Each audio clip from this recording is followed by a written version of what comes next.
Back on the Grand Hotel project, I've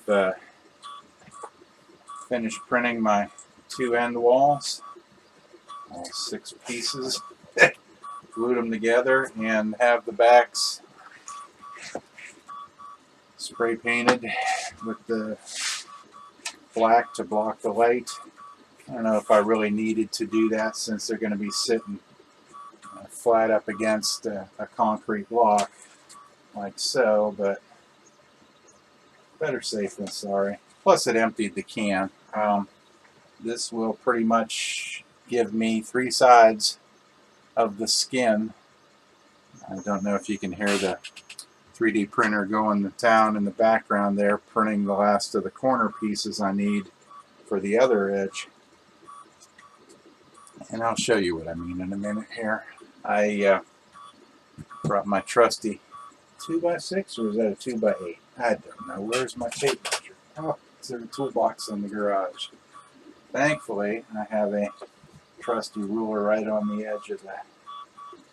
So there's roughly, well, not quite 7.5 because profit, but that's a 2x8.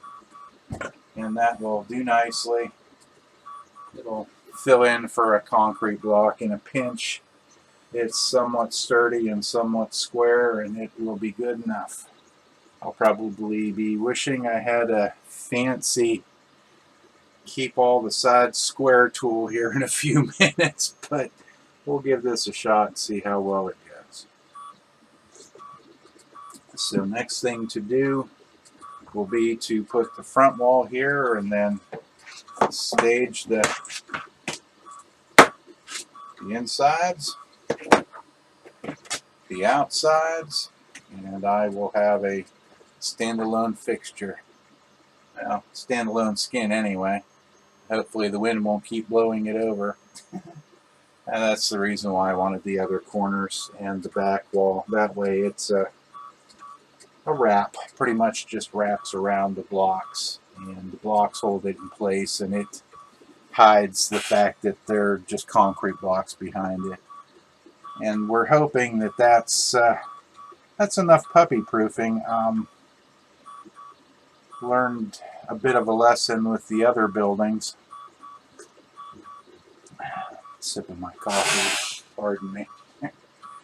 But even though the concrete blocks would hold up to the end, the castings themselves mortared to the thinset mortared, I should say, to the blocks. The windows really needed to be glued in, and by glue I mean use some kind of a adhesive latex caulk, or maybe just even latex caulk so you can get them back out. But speaking of which, I found the green filters, the transparent green. I don't know if here, let's see, can you, yeah, you can almost see. Let me get it in the right orientation. Same thing there with you can see how I tried to put the variations on that to make it look like a Venetian blind. So let me load these up in the window frame, and let's see. I don't know if you can see. If I get it just right, you can kind of tell how the Venetian blind effect looks in the light. Now this is the smooth side, but what you're seeing is the pattern on the back side. I was hoping it acted as a prism, and it does somewhat. It looks better with backlighting, but you can see when it's lit from the foreground, it just looks like a dark piece of glass. It looks better than this frosted glass. This frosted glass, yeah, it might work better for factory windows where you could, have a pane broken out or whatnot. For one that has a gazillion, mullions. And anyway, shall we move on? Let me grab the front wall and I'll bring you back. Well, here is the skin so far, the front wall of it. Let me give you a little tour, point out some features here, and see how I've put the column overlays to hide the seams between the two end segments and the two middle segments. Maybe. Pillars here in the corners. Wrap around, and that's what's going to catch these pieces. They'll glue up inside that corner, and what you can't see from the vantage point that you have now is let me flip this over. Two of the corners I've already painted. Those will be the ones that catch these walls here. Go back around. So what we'll do is we'll spin this around.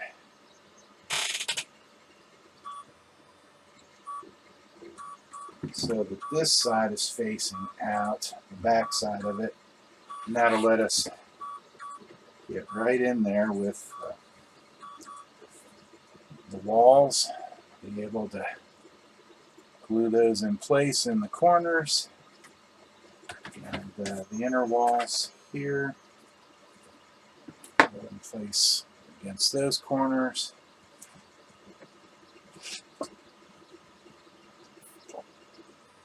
So I think you get the idea there how that's going to work. Let's see if I can stand this straight up without it falling. So that's the reason why I need my big square, somewhat sturdy piece to hold everything in place, all things set up. We've had the house open up until last night. Anne threw in the towel, not me, which was surprising. She's usually cold and I'm sweating, but I was comfortable and she was ready to close up the house because it was too warm. So, again, neither here nor there, but interesting observation that the dogs would rather be outside. And you'd think with the thick, heavy coat they wouldn't want to. It's warmer out there than it is in here, but natural habitat, who knows? They just like being out there and being spoiled. So let me hurry up and get this glued together so I can go out and spoil them some more. Meanwhile, let's see here. I think I'm going to start with these little shorter walls that go around the inside of the opening between the two blocks on the ends. And I'm back and forth with whether to just use my number 3 or break out the number 4 to give me a little bit more working time. And I'm thinking that I'll go with the number 4. Just, you know, something's telling me this isn't going to go as easy and be as straightforward a glue job as laying it flat on the work surface. So let me get that set up and we'll be back. Well, here's the number 4. It's the same as that number 3, except it's a fast set, not super fast set. And again, it's weld on, side grip, whatever they call it. It's for acrylics. And okay, it says, let's see here. Working time 1 to 2 minutes. Fixture time 3 minutes. 80% strength in 72 hours. Versus, let's see if we can read it through the plastic bag. Working time for number 3 is 1 minute. Fixture time is 2 minutes. 80% strength in 24 hours. So, this may be sitting on the bench for a while to gain maximum strength. Or I'll use masking tape. I I doubt it. I want to take it outside and paint it sooner than later and get it sitting there. So we'll go from there. Let me figure out how I'm going to fixture these and start gluing. I don't know if you noticed the yellow outlines on all these window frames. I took the window blanks, which are all outside, and I painted a few. I'll grab a couple of those when I go out and bring the pups in, and I'll show you the difference between this. I don't know if it shows up on the camera as much as it does me looking straight at it, but once that back is painted black, that yellow takes on an olive, more of a greenish, well, not so much olive with this bright yellow, but gives it kind of a green cast. I've used that trick with model building before to get olive drab mixing a little bit of yellow with black, and it turns that olive color. So I'm not sure what the magic is there, what the secret is. I've used that in the past. Alright, let's see. If I do this. Okay, knock everything over, spill all the...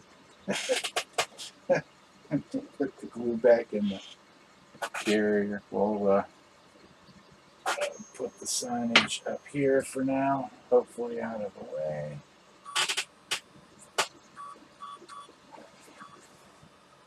Do that. Okay. Let's see. I guess you can see that. Okay. So my plan is to kind of put a stripe, a little puddle, if you will, along there, and then try and line it up with a piece of tape to assist once I get it in place to hold it for me. So what I'll do is I'll cut a short piece, tape it on, just stick it to the end. Yeah, stick an end to the arm of the light, and let's see if we can get this figured out. So what I'm looking to do, I'll probably, here, let me put a guideline here.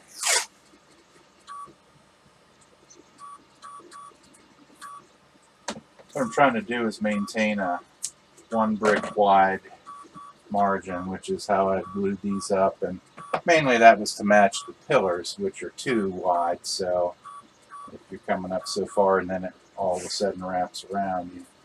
So that'll give me, I don't know if you can, yeah, you can see that.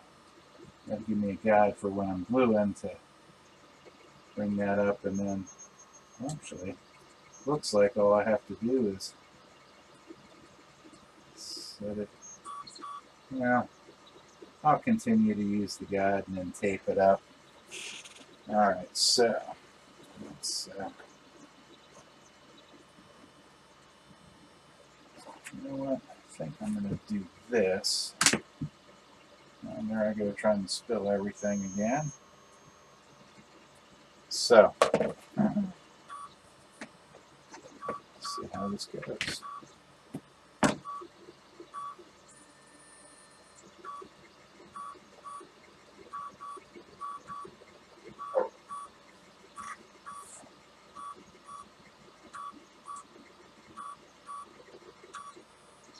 I think that's sufficiently wet.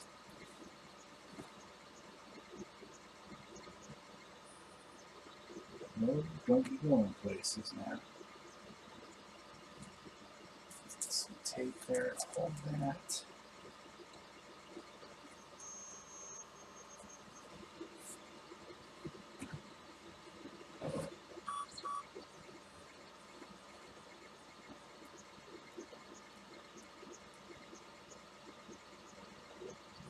Oh, don't you be going places. Oh, don't be going places now. Oh, this fixture time's going to be what kills me. Alright, well.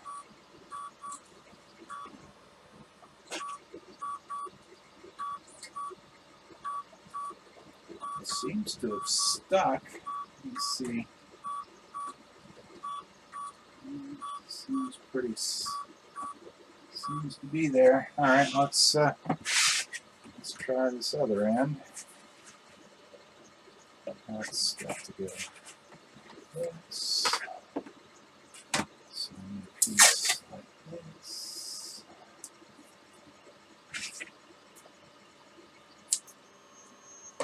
And then I got to go let the pups in because I hear the little guy out there woofing. He gets a little bit pushy, wants to play or.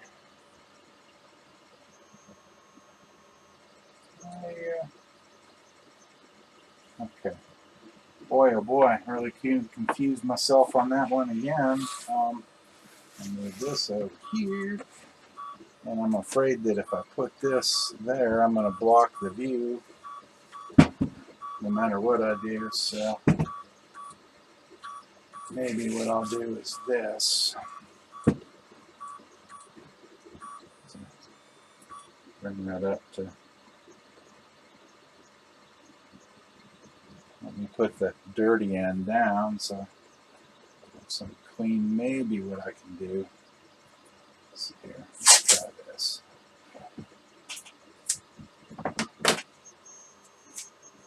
Let's try taping that.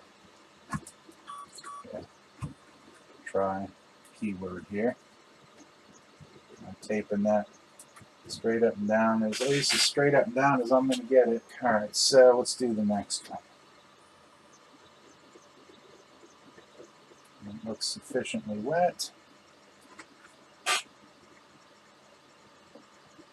That looks sufficiently deep. Grab my tape.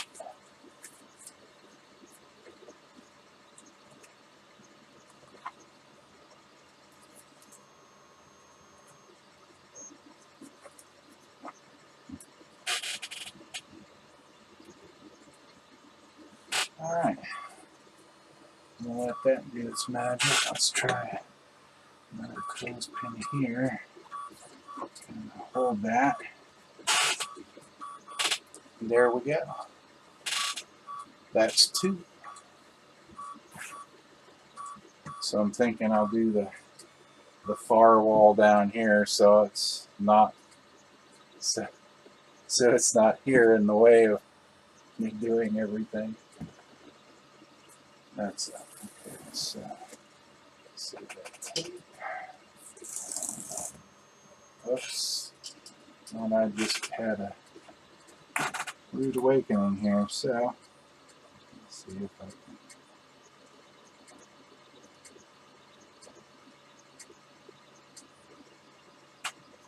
Get any there's some coming out now. Alright, so apparently I had a joint there that wasn't quite set up yet, so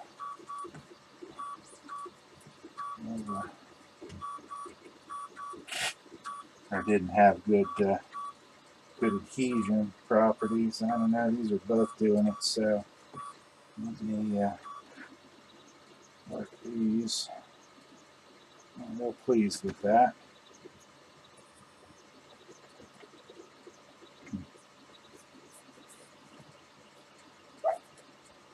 Alright, well, gotta go let the pups in anyway from the sound of it.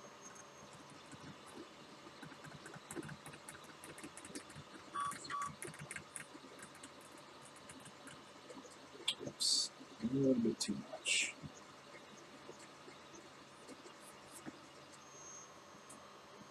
Try not to leave my fingerprints in here because that'll be a telltale sign it's me.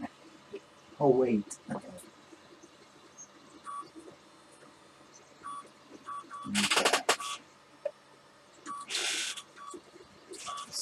Is this one going to be any better, or is this one going to have surprises waiting for me too? Oh, it seems a little better. Guess we'll see. Alright, well. But I glued it together wrong there for a minute. Alright, there we go. There's that one.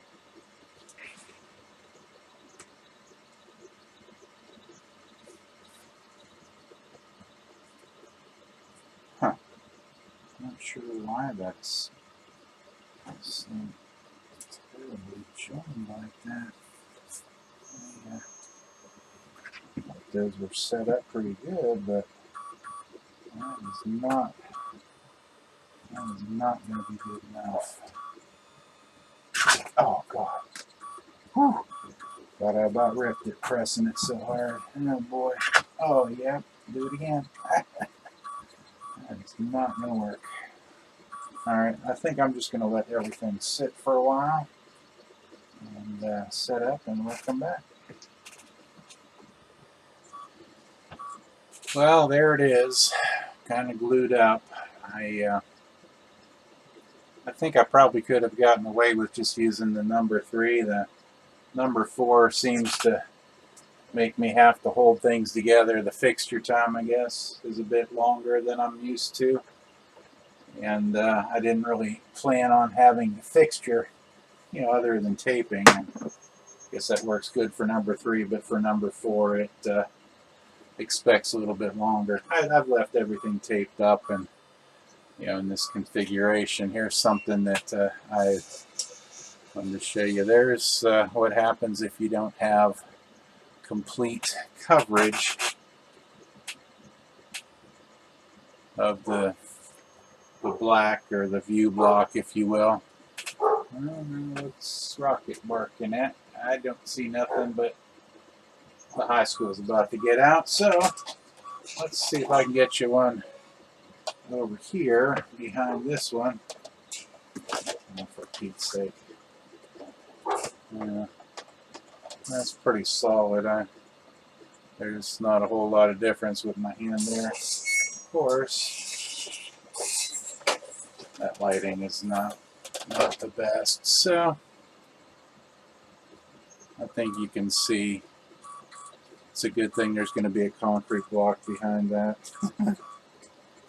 But we'll let this set up, and then maybe next time I'm outside with the boys, I'll go ahead and change this yellow into that wonderful almond color and have the beginning of what looks like the Grand Hotel. I'll go from there. Oops, where's my sign? Need to figure out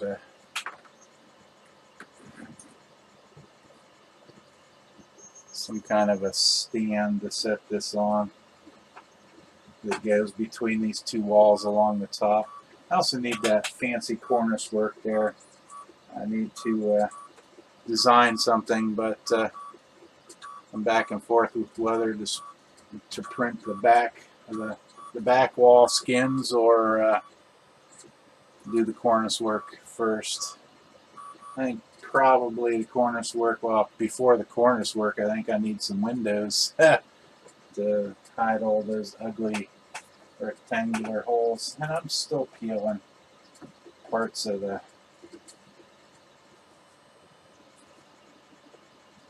hard to believe that that's a 64th of an inch, little less than 16 thousandths, or 0.4 millimeter.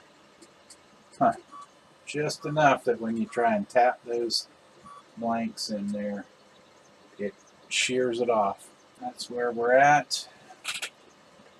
Looks like the 3D printer's got at least another hour on those corners. I'll bring you back when I'm doing that, because I'll have to either mask along here or glue those corners on. Same here and here on the other side anyway.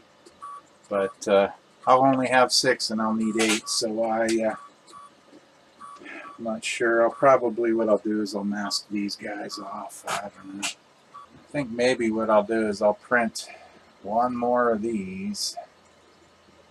So I'll have, maybe 2. I don't know. This one's still got what's left of that.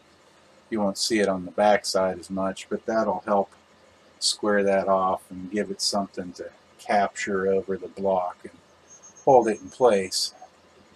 And I can do 1, 2, 3, 4 corners and have that much done.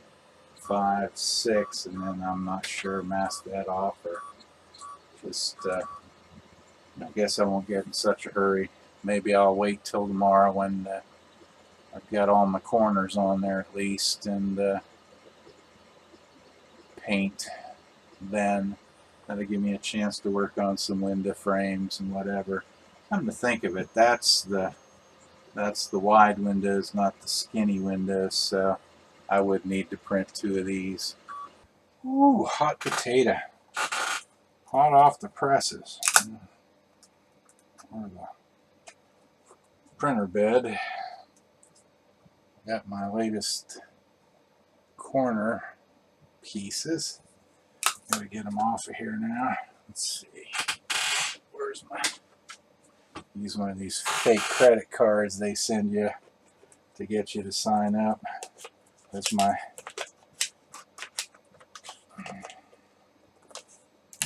That is really adhered. There we go. It works pretty good without scratching the PEI coating. At least it works for me. This flex bed is supposed to let it come off of there, but hot as it is, it's still stuck good. So I think you see the difference. Let me put this back on here. Get it cleaned. There. I'm going to keep this short because I want to get another one of these printing before long. I think you can see the difference between this and the ones that had the spider webs everywhere. See what a difference the retraction makes. There's still a few places like here you can see the got a little bit of my big fat thumb one in there. You can almost tell. It's really difficult with this bright yellow and the bright light. Here's you can see that. Let's see if I can. There's a better angle. So there, that's gone. So that's about all you get. The retract still leaves a little dot as it pulls up, but instead of just letting it continue to ooze and move to the next one, move to the next one, it pulls it up and actually pulls the filament back through the head to release or reduce at least the pressure, forcing it to, you know, that molten plastic to ooze out and leave a string. However, it maneuvers from this point to the next point. So it was an experiment. I just wondered if it would help or not with these, but it looks like what little I have here is a drop in the bucket compared to what I had with that retraction. So, yeah, there, lesson learned. So, let's see what I can get done. See you in a bit. Well, this is running a bit long, so I will leave you with what we accomplished over the next day and leave the rest for the next episode. Join us for part 4. Thanks for watching.